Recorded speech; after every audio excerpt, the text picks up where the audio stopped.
What's up? It's Aditya. I'm back.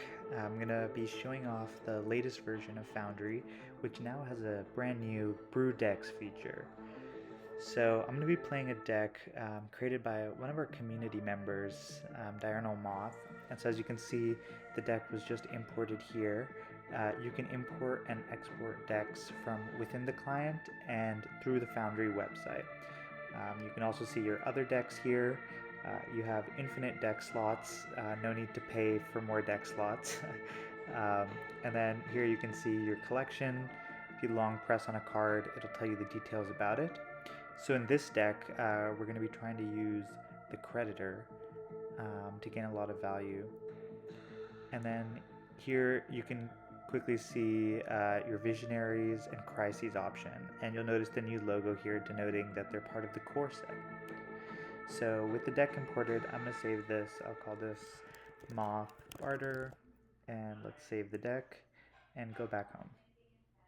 And so now I'm going to select my Moth Barter deck and play versus the AI.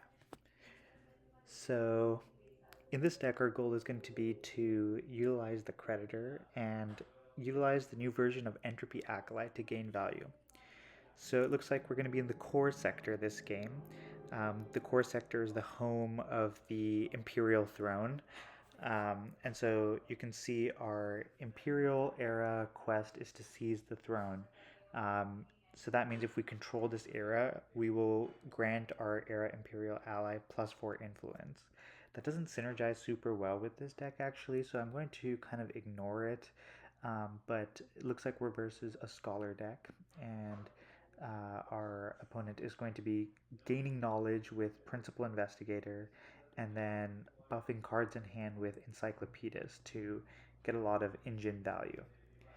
So I'm going to start with the Creditor, who has the ability in his Imperial form to barter 6, which is very high. But at the start of the next round, you have to pay off your debts, and he will be granted -4 influence. So we'll start there. And then thinking about what I want to do next here, um, I think that I'm going to actually swap in Dita right now so that way I can gain even more barter value. And we'll just kind of accumulate that in the early rounds here.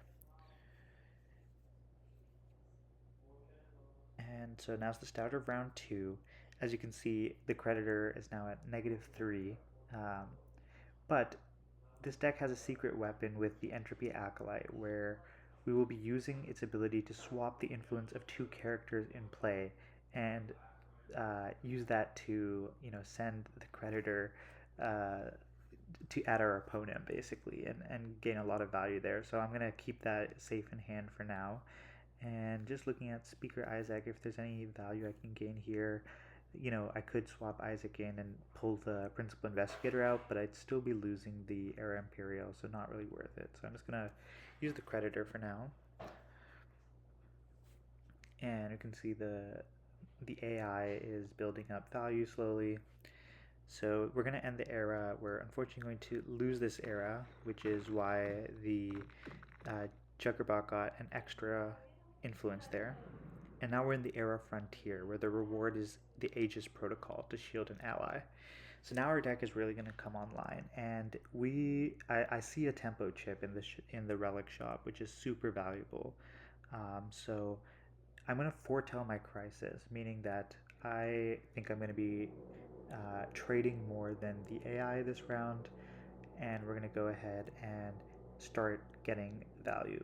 So you can see our barter discount is 20, so this is actually going to cost us 0 influence here. So I'll do that. And we got the charge back because Dita has a special ability to recharge on salvage, which is honestly a little bit overpowered. I will probably be nerfing that, but it allows us to essentially go infinite with our salvages so long as we have enough barter and influence to pay for it. So I'm going to play the Tempo Chip. Tempo Chip is a really powerful relic which gives you +1 action for this round and every round after it. So definitely want to be grabbing up those when you can, because you can get a lot of value over the course of a game.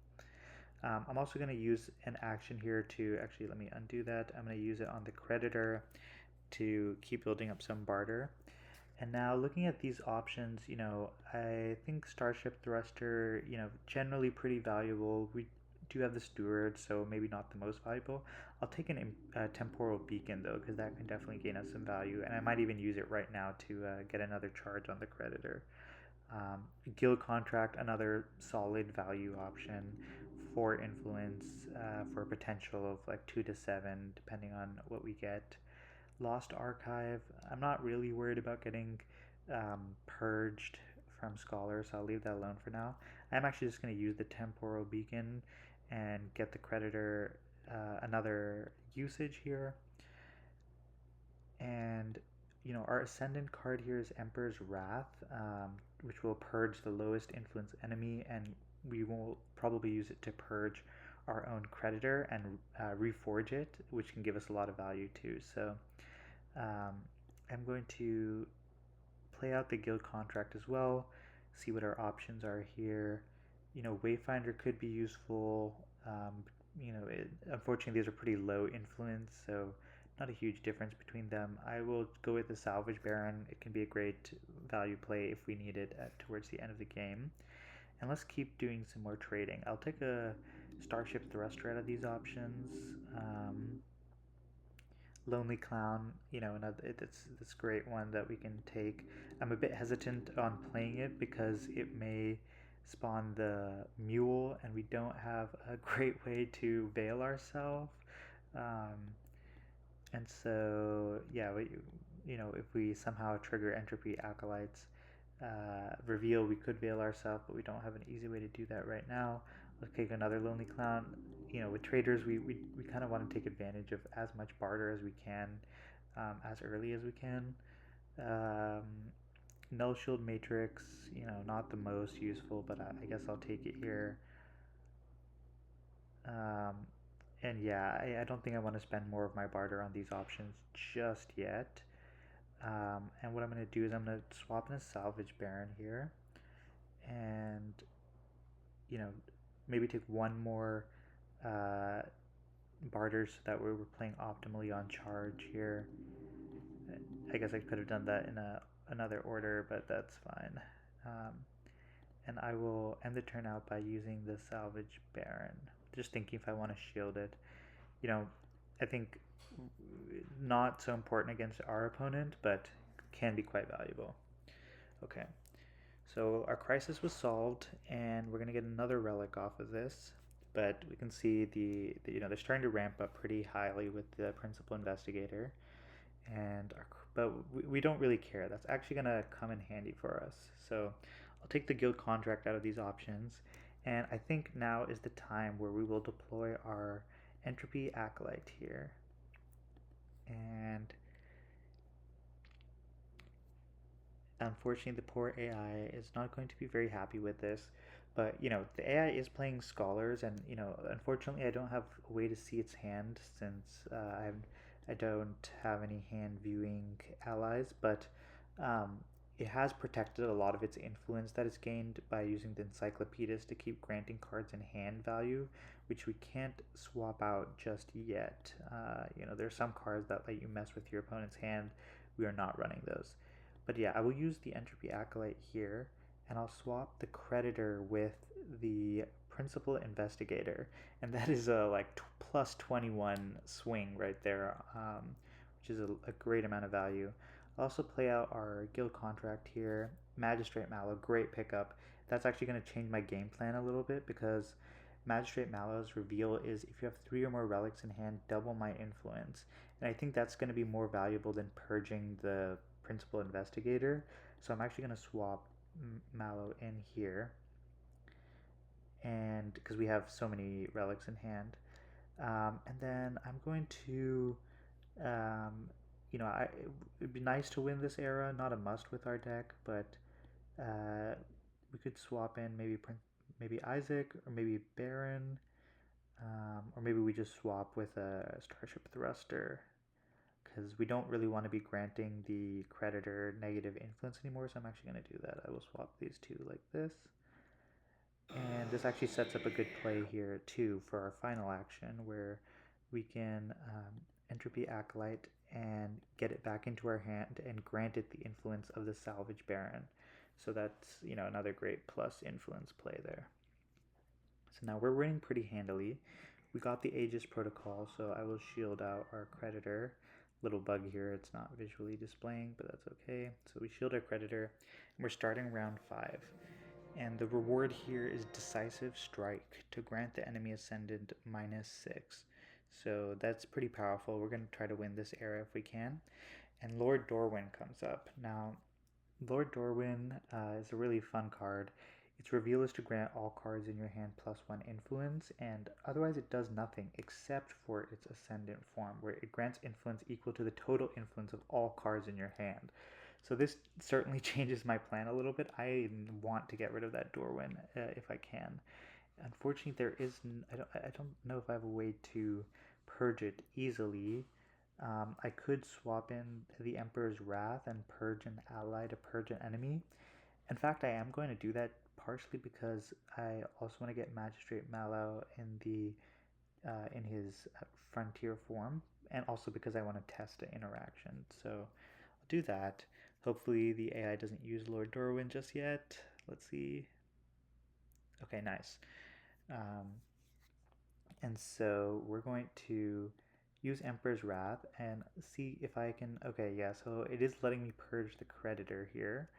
And I'm going to purge Dorwyn. And okay, excellent. So that does work. So the shield blocked the purge on the creditor. So we essentially got to purge it for free, which is pretty good value. I'm going to swap in Magistrate Mallow into the creditor spot here.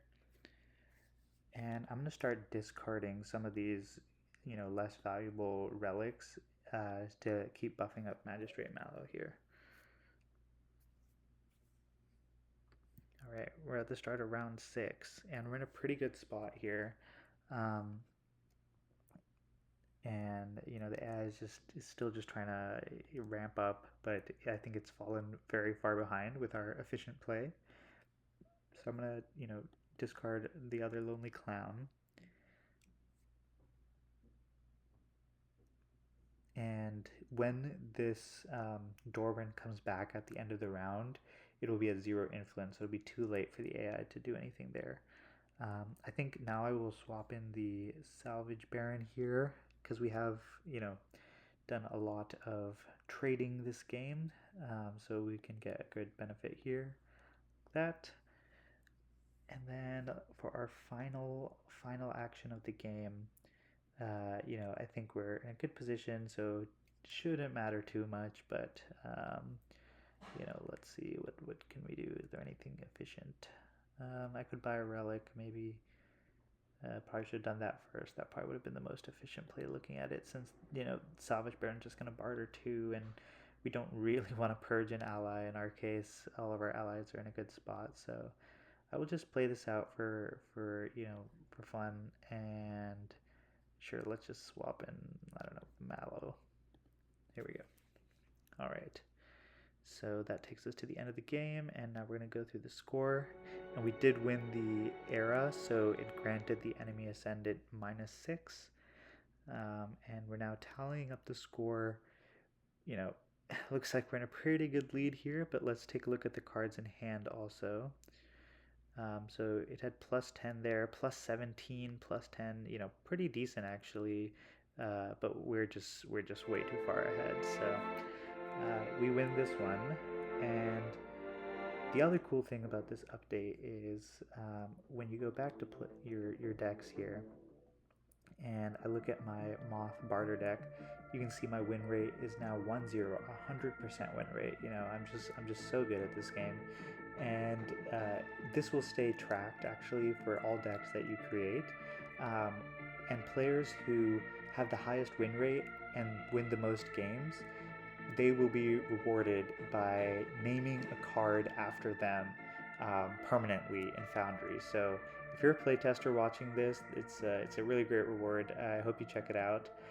But yeah, enjoy getting the ability to brew your decks. Go to the Discord. People are chatting there with their new deck ideas, trying them out, playing versus one another, and just build your own decks, and let's see what's busted. Fair warning, if something is busted, you are helping me figure out what to nerf. So you know you may want to hide your favorite decks, not play them too much. But yeah, hope you enjoy this update.